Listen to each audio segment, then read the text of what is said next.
کیا زیادہ شرم کرنا کمزوری ہے؟ نبی کریم صلی اللہ علیہ وآلہ وسلم نے ایسا جواب دیا کہ سوچ بدل جائے گی۔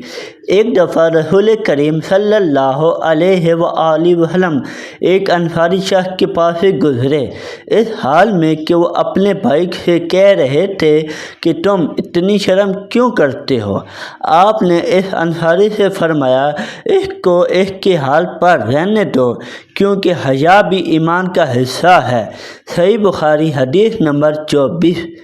عرب معاشرے میں بعض لوگ زیادہ شرم حیا کو کمزوری سمجھتے تھے۔ ایک شخص اپنے بھائی کو یہ سمجھا رہا تھا کہ تمہاری زیادہ شرم تمہارے لیے نقصان دہ ہے اور تم اپنے حقوق بھی حاصل نہیں کر پاتے۔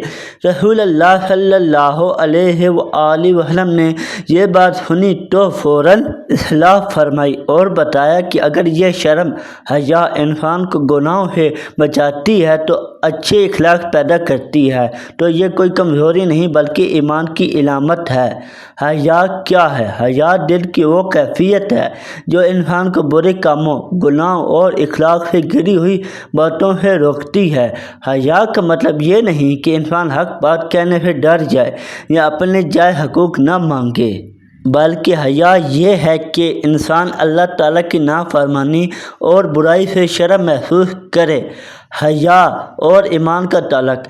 نبی کریم صلی اللہ علیہ وآلہ وسلم نے فرمایا کہ حیا ایمان کا حصہ ہے۔ اس کا مطلب یہ ہے کہ جس قدر انسان کا ایمان مضبوط ہوگا اسی قدر اس میں حیا بھی ہوگی۔ ایمان انسان کو نیکی کی طرف بلاتا ہے اور حیا اسے برائی سے روکتی ہے۔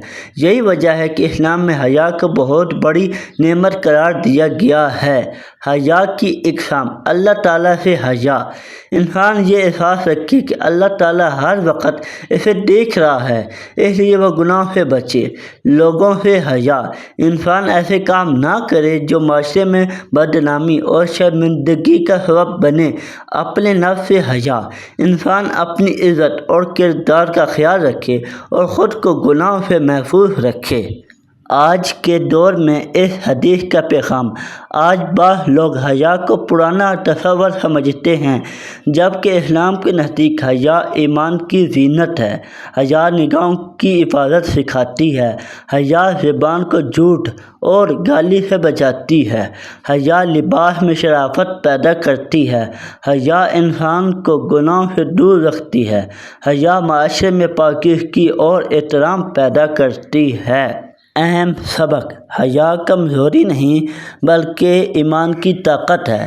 سچا مومن گناہ کرتے وقت شرم محسوس کرتا ہے۔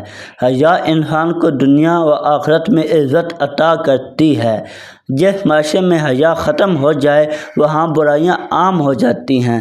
نبی کریم صلی اللہ علیہ وآلہ وسلم نے حیا کو ایمان کا حصہ قرار دیا ہے، اس لیے ہر مسلمان کو اس صفت کو اپنانا چاہیے۔ یہ مختصر سی حدیث ہمیں ایک عظیم سبق دیتی ہے کہ حیا مسلمان کا قیمتی زیور اور ایمان کی نشانی ہے۔ اگر ہم اپنی زندگی میں حیا، پاکیزگی اور اچھے اخلاق کو اپنا لیں تو نہ صرف ہمارا ایمان مضبوط ہوگا بلکہ ہمارے معاشرے بھی بہترین بن جائے گا۔ اللہ تعالی ہمیں حقیقی حیا اور مضبوط ایمان نصیب فرمائے۔ آمین۔